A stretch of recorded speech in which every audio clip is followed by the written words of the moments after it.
You played with the DeLeo brothers, who are back in Stone Temple Pilots in the Army of Anyone. Yeah. Now, was that a really good experience for you? And obviously, would you be working with them in the future? Yeah, I mean, Robert and Dean are amazing guys. I think that, Dean is arguably one of the greatest guitar players of this generation for sure. I mean, I don't think that people are, it's like Kurt Cobain, flipped everybody off and said, I don't want to be a guitar hero. I want to be like the anti-guitar hero. And very, very important that he did that. It's important to remember that you have to destroy things to make them better. But at the same time, being incredibly, David Gilmour, Robert Plant. I mean, they literally took it to such an amazing standard that, like, I think Dean, continues that tradition of amazing performances, amazing textures, amazing colorization of the instrument. So he's amazing. And then there's Robert DeLeo. He wrote all those songs, a lot of those songs, Interstate, Big Bang Baby, and he wrote all that shit. They write as a team, but so for a bass player to have all this to say is amazing. And so working with them was incredible. Ray Luzier was amazing. It took a lot of time, and it was, it kind of turned out to be, I wished I would have kept the filter train going too as well. So I just think that I want these things to be done quicker, and if they could be done quicker, then I could really sink my teeth into both of them. But right now the priority is filter, and I've got a lot of fans that are like, can you just do filter for a little while and just focus on that, and do another record quickly and not wait 5 years or 6 or 7. So I'm gonna have to do that. That's the priority, because it's definitely been it's been my livelihood for 15 years, and I like putting food on the table for my kid. Brandon's got a couple of questions he'd like to Great. ask as well. Do you think that the latest record is your strongest? I do. I mean, I hate to. I was wondering when the reviews were going to say this is the best, filter record. In fact, it might be a perfect record, and they gave me a perfect score. I was just blown away by that, and I think it is. I think that it was really, really hard to make Title of Record. It was really brutal. We spent, on that record alone, $800,000 to make Title of Record, and we sat down with Bob Marlette for 8 months and worked in the confines of today's world and reality. And we sat there and joyfully, with a lot of pride and a lot of joy, put this record together. And your best work happens when it's like super easy and it's not poured over and it's not labor intensive. And so because of that, I kind of knew that, like, well, this is the shit, so when I was working on my record deal, and Nuclear Blast knew Marcus knew, like, Kevin Day, and so Kevin sent it to Nuclear Blast, and, like, it was one phone call, and Marcus called me up at, I think it was 2 in the morning his time, and it was 9 o'clock in the morning my time, and he calls me and he goes, "It's the best record I've heard all year. It's my record of the year."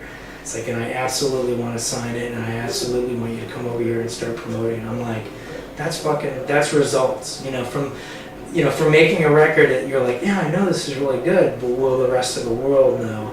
And it's been coming in, the reaction's been really amazing.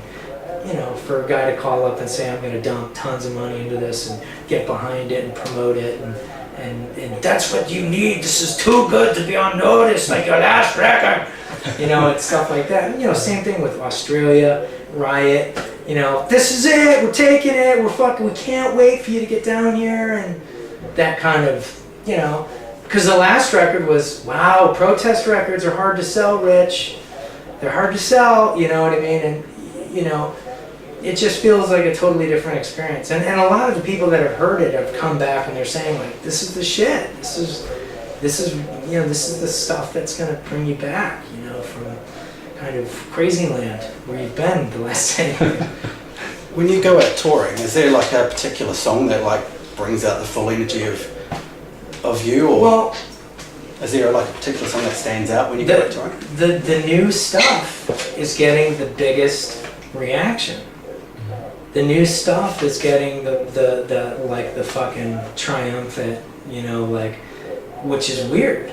Because I was in Army of Anyone, and the big songs that got the best reaction were Interstate Love Song and Hey Man, Nice Shot, and Take a Picture and Big Bang Baby.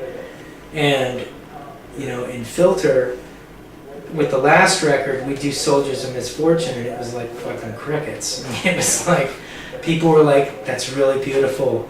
Can you play Hey Man, Nice Shot now? And with this record, it's fully like, fuck, more new shit, play the new stuff. And, so it's like, that's a really great thing, because even the Rolling Stones, when the Rolling Stones play new stuff, they're like, okay, sorry about that, Mick Jagger's like, okay, our set list hasn't changed in 25 years. We hear you loud and clear, it's, so for us to get like a great response out of the new stuff is just like, that's the dream come true, because, everybody loves Hey Man, Nice Shot, and I love singing it, but like you also want your new stuff to go over, and I think that the new stuff is like kicking ass. So I was just about to say, actually, because you just said that you love singing it. Is there any of the old classics, from Filter that you Hey can Man, always Nice sing? Shot never gets old.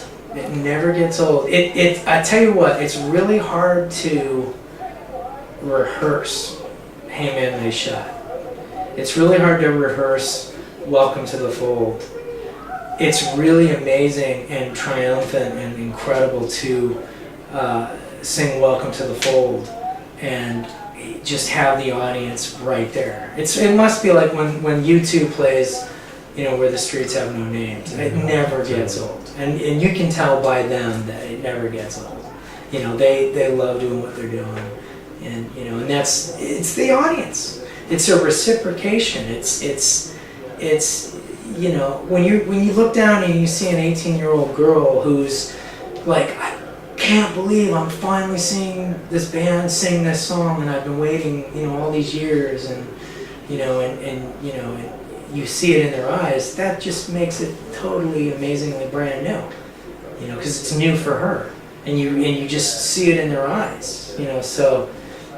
That's why it's like, fuck it. I'll sing songs that are 15. Think about it. Some of these bands, like the Rolling Stones, they're singing Satisfaction. I mean, it must be amazing. This fucking song is 40 years old, like 45 years old, and they're out there singing it. It's great. Yeah, totally. So what's in store for Filter? What's next? I mean, it's more of this. It's more coming back to London, this time with a band. I want to come back with my guys and tear it up, and I want to get on some tours. I'd like to go out on some festivals. I want to do some summer festivals next year. I mean, it's just doing what we do. Would you come back and do something like Download Festival or Sonosphere? Absolutely. I mean, yeah. I mean, I know that Nuclear Blast guys are all like, you've got to come back and you must tour. It's about touring. They make the Germans sound like they're, but they are. They're like, you must work, Richard. We must have this edit. Marcus is like, we need this now, right now. I'm like, yes, the edit, it's coming. I swear to God, because don't do the other edits. You have to do. There was I showed them like what I was gonna edit from the record, and but it was the old version, the moment that was, and he heard the guitars in it, and he's like, no, you cannot use the soundtrack version. There's guitars, they hate the guitars, Richard. You can't have the guitar. And I'm like, I know, the new version doesn't have any guitars, sir. You know what I mean? It's so amazing. They're so enthusiastic. It's great.